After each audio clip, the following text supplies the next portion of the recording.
De Carthagène des Indes à l'Amazonie, on traverse la Colombie, l'un des pays les plus variés de toute l'Amérique du Sud. En suivant les méandres du Rio Magdalena, je jonglerai d'une cordillère à l'autre, de villages coloniaux et colorés, en forêt d'émeraude ou de café. Mon voyage m'emmènera alors sur des pistes aux confins du pays, là où des trésors dissimulés dans la jungle remettent en cause les théories des origines du peuplement du continent. Des Caraïbes à l'Amazonie, voyage à travers cette Colombie, tout en diversité et en couleurs.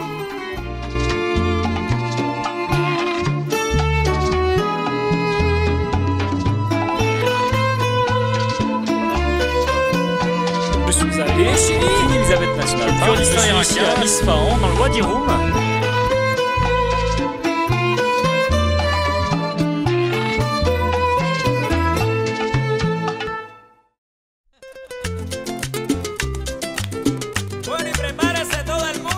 Après plus de 20 heures de bus depuis Bogota, je suis arrivé à Carthagène des Indes, sur la côte Caraïbe, qui est aussi le point de départ de mon voyage. Alors pourquoi avoir commencé d'aussi loin? Tout simplement parce que Carthagène est une ville aussi mythique que symbolique pour tout un continent. Elle était le pivot de l'expansion et de l'administration de l'Empire espagnol. C'est ici que transitaient toutes les richesses d'un continent, que ce soit l'or, l'argent ou encore le cuivre, et c'est ici qu'arrivaient les nombreux convois d'esclaves en provenance d'Afrique. Carthagène symbolise une partie de l'histoire des Amériques, par son passé colonial, certes, mais aussi par son dynamisme, sa modernité, à l'image de l'enfilade de gratte-ciel qui ceinture la ville portuaire, toujours l'une des plus importantes du continent. Bref, Carthagène valait bien un voyage.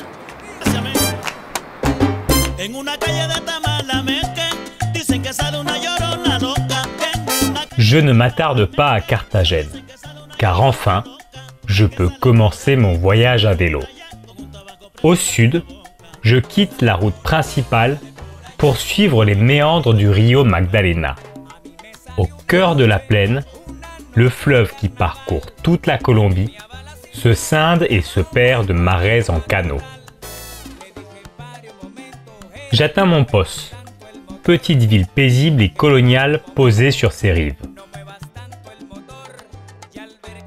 Le Rio Magdalena m'a offert une belle parenthèse. Je retrouve la route principale et file vers le sud sous quelques averses quotidiennes.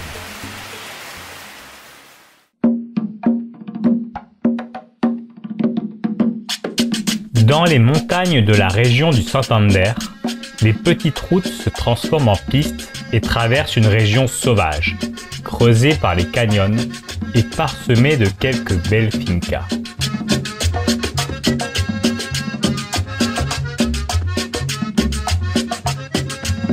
Les villages coloniaux sont autant de havres de paix au cœur d'une Colombie aussi rurale qu'authentique.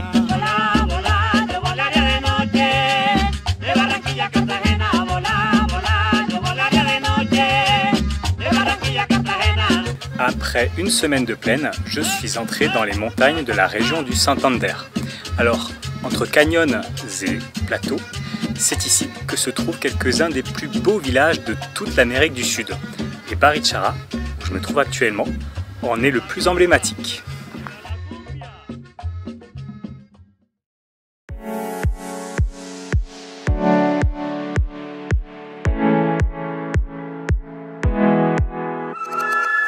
Une longue route monte progressivement vers de hauts plateaux à près de 3000 mètres d'altitude avant de plonger littéralement dans la jungle.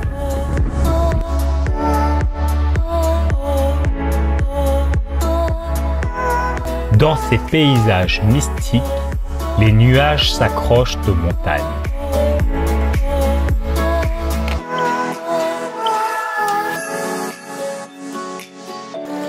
Après un rapide passage sur les hauts plateaux du Boyacá, je suis arrivé dans la région de Musso, qui est connue, qui est réputée pour abriter les mines d'émeraude les plus pures au monde.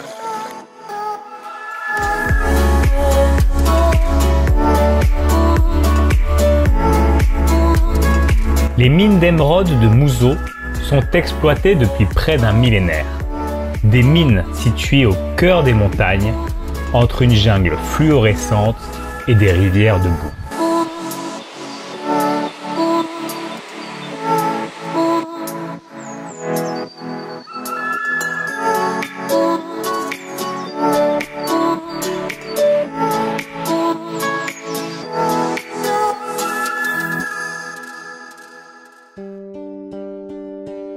Retour dans la plaine. Ici, il fait près de 38 degrés toute l'année. Après l'avoir traversé du côté de Mompos, je traverse à nouveau le Rio Magdalena, qui est décidément l'artère fluviale principale du pays et presque le fil conducteur de mon voyage, puisqu'il sépare littéralement les deux cordillères colombiennes. Le fleuve est une courte transition vers une longue montée sur les pentes du Nevado del Ruiz.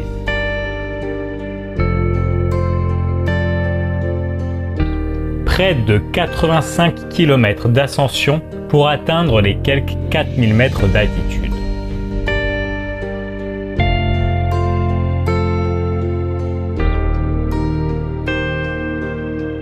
Ici, la chaleur a laissé place à une forêt de frailejones, parfois nappée par un brouillard glacial.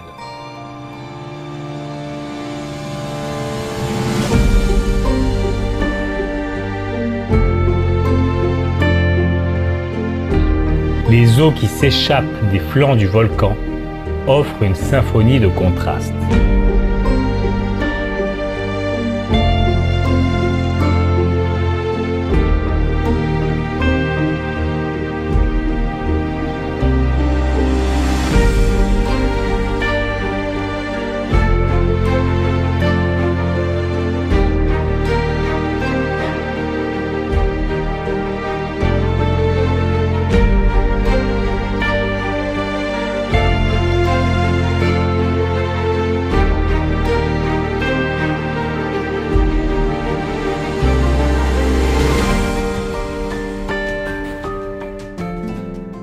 Mon voyage s'enroule autour d'une cordillère volcanique avant d'entrer dans la région du café.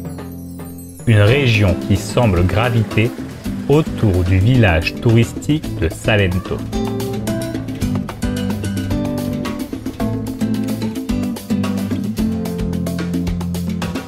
Je suis dans la région de Salento, qui, en plus de son café, abrite quelques-unes des plus belles forêts de palmas de serra au monde. Qu'est-ce que les palmas de serra?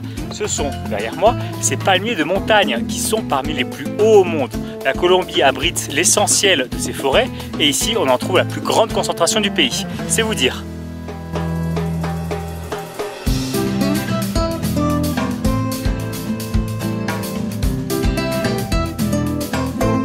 Certains palmiers atteignent près de 60 mètres de haut et m'offrent des paysages aussi spectaculaires que verdoyants.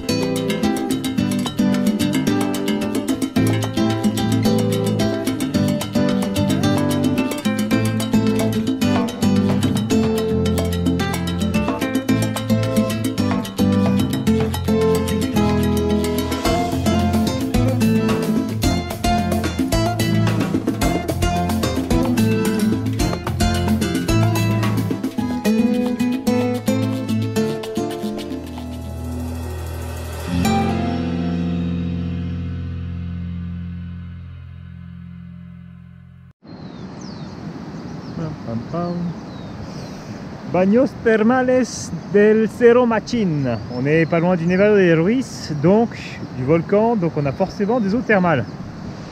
Parfait pour se baigner.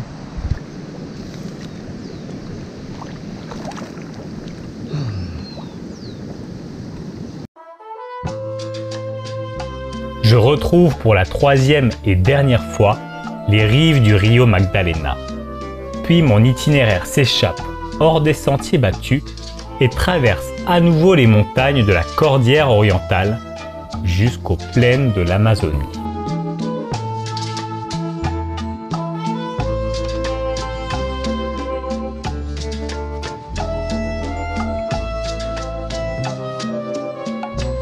Le long du Rio Guayabero, on entre dans une région de savane tropicale. Mais ici, on a beau s'éloigner des montagnes, il n'y a pas un seul mètre de plat. Au fur et à mesure que j'avance vers l'est, les pistes, poussiéreuses en ce début de saison sèche, sont de moins en moins fréquentées.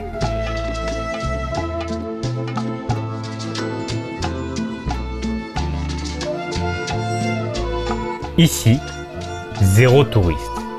La région souffre encore d'une réputation bien trop sulfureuse.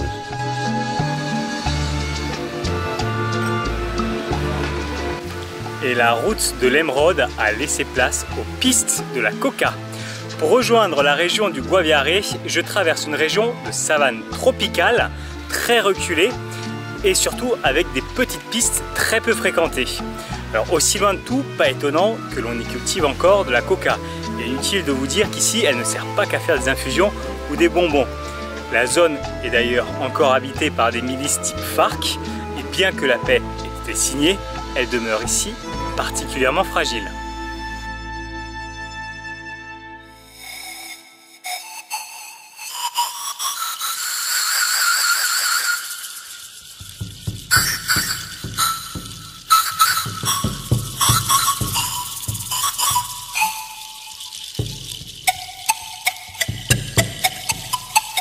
Aux portes de l'Amazonie, la région du Guaviare abrite quelques-unes des plus belles merveilles archéologiques d'Amérique latine.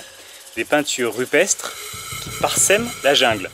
Et le plus fascinant dans tout ça, c'est que certaines peintures auraient plus de 12 500 ans, ce qui, de fait, pourrait remettre en cause la théorie du peuplement de toute l'Amérique.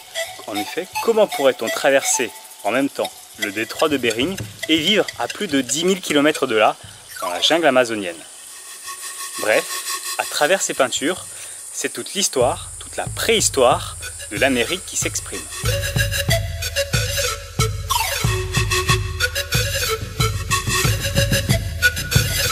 Dans les parois des falaises, des milliers de pictogrammes ocre rouge, immenses, colorés et remarquablement conservés.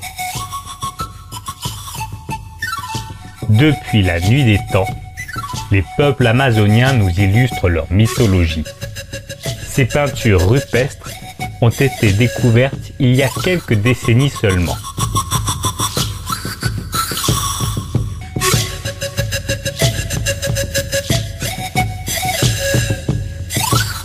Il n'y a pas de meilleur moment qu'ici pour conclure mon voyage.